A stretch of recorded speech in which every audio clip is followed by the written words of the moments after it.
ଏହି ଭିଡ଼ିଓରେ ଆମେ ଜାଣିବା ଏମିତି ଗୋଟିଏ ମହାମନ୍ତ୍ର ଯେଉଁ ମନ୍ତ୍ରର ଉଚ୍ଚାରଣରେ ଦୁର୍ଗା ମାତାଙ୍କୁ ଆପଣମାନେ ପ୍ରସନ୍ନ କରିପାରିବେ।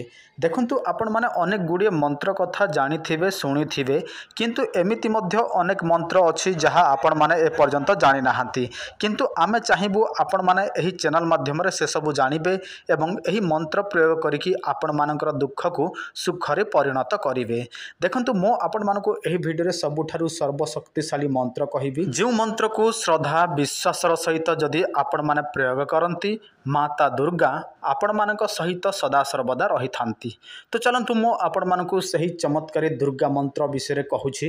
ଏହି ମାତ୍ର ଗୋଟିଏ ତାବିଜ ଆପଣମାନଙ୍କର ଅନେକ ଗୁଡ଼ିଏ କାମରେ ଆସିବ। ବଶୀକରଣ, ମୋହନ, ଆକର୍ଷଣ, କାର୍ଯ୍ୟସିଦ୍ଧି, ବେପାର ବୃଦ୍ଧି, ଶତ୍ରୁ ସମସ୍ୟା, ବିବାହ ସମସ୍ୟା, କୋର୍ଟ କଚେରୀ ସମସ୍ୟା, ଗ୍ରହ ନକ୍ଷତ୍ର ସମସ୍ୟା, ପାଙ୍ଗଡ଼ ନାଶନ ସମସ୍ୟା, ଚାକିରି ସମସ୍ୟା, ରୋଗ ସମସ୍ୟା, ଭୂତ ପ୍ରେତ ସମସ୍ୟା, ତା ଛଡ଼ା ଆପଣମାନଙ୍କର ଯେକୌଣସି ଅଦୃଶ୍ୟ ସମସ୍ୟା ଥିଲେ ମଧ୍ୟ ଏହି ତାବିଜ ପିନ୍ଧିବା ଦ୍ୱାରା ସେସବୁ ସମସ୍ୟାର ସମାଧାନ ହୋଇଯିବ। ଆପଣମାନଙ୍କୁ ଦରକାର ଥିଲେ ଆପଣମାନେ ଆମ ସହିତ ଯୋଗାଯୋଗ କରନ୍ତୁ। ଆପଣମାନଙ୍କୁ 7-8 ଦିନ ମଧ୍ୟରେ ଏହା ବାଇପୋଷ୍ଟ ମାଧ୍ୟମରେ ମିଳିଯିବ। କିନ୍ତୁ ମୁଁ ଆପଣମାନଙ୍କୁ ମନ୍ତ୍ର ତ ଲେଖିକି ଦେଖାଇ ପାରୁନାହିଁ, କିନ୍ତୁ ମୁଁ ଆପଣମାନଙ୍କୁ ମନ୍ତ୍ର କହିଦେଉଛି, ଆପଣମାନେ ଧ୍ୟାନ ଦେଇକି ଶୁଣନ୍ତୁ। ଆପଣମାନେ ଥରେ ଶୁଣିବେ ବୁଝିପାରିବେ ନାହିଁ, 2 ଥର ଶୁଣିବେ ବୁଝିପାରିବେ ନାହିଁ, 3 ଥର ଶୁଣିବେ ନିଶ୍ଚିତ ଭାବରେ ଆପଣମାନେ ମନ୍ତ୍ରକୁ ବୁଝିପାରିବେ। ତାପରେ ଆପଣମାନେ ସେହି ମନ୍ତ୍ରଟିକୁ ନିଜେ ହିଁ କାଗଜ କଲମରେ ଲେଖିବେ।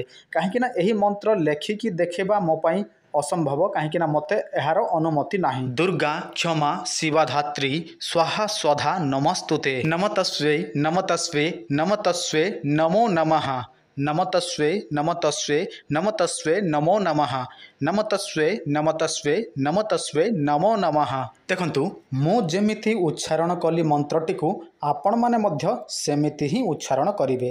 ଯଦି ଆପଣମାନେ ଭୁଲ ଭାଲ ଉଚ୍ଚାରଣ କରନ୍ତି ତାପରେ କହିବେ ଯେ ଦୁର୍ଗା ଆମର କିଛି କାମ ଦେଲେ ନାହିଁ ବା ଦୁର୍ଗା ମନ୍ତ୍ର ଆମେ ଏତେ ପ୍ରୟୋଗ କଲୁ କିନ୍ତୁ ଦୁର୍ଗାଙ୍କର କୌଣସି ସ୍ୱରୂପ ଆମେ ଜାଣିପାରିଲୁ ନାହିଁ କିମ୍ବା ଦୁର୍ଗା ଆମକୁ କିଛି ସାହାଯ୍ୟ କଲେ ନାହିଁ କିମ୍ବା ଦୁର୍ଗାଙ୍କର କୌଣସି କୃପା ଆମେ ପାଇଲୁ ନାହିଁ।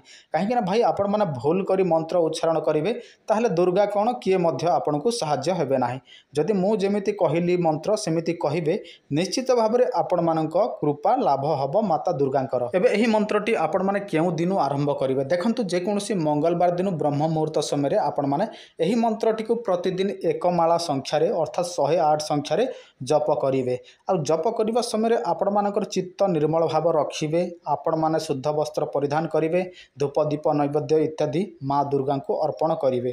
ଏହି ଭାବେ ଯଦି ଆପଣମାନେ 21 ଦିନ ପର୍ଯ୍ୟନ୍ତ ଏହି ମନ୍ତ୍ରଟିକୁ ନିଷ୍ଠା ଭାବରେ ଅଭିସନ୍ନ ଭକ୍ଷଣ ସହିତ ଜପ କରନ୍ତି ତାହେଲେ ମାତା ଦୁର୍ଗା ଆପଣମାନଙ୍କୁ 21 ଦିନ ମଧ୍ୟରେ ଆପଣମାନଙ୍କର ଯାହା କିଛି ମନସ୍କାମନା ଥିବ ସେସବୁ ମାତା ଦୁର୍ଗା ପୂର୍ଣ୍ଣ କରିଦେବେ। ଆଉ କେତେଜଣ କୁହନ୍ତି ଗୁରୁଜୀ ଆମେ ଯଦି ପୂଜା କରିବୁ ବା ଆମେ ମନ୍ତ୍ର ଉଚ୍ଚାରଣ କରିବୁ କ'ଣ ମାତା ଦୁର୍ଗା ମାତା କାଲି ଆମ ସାମ୍ନାକୁ ଆସିବେ କି?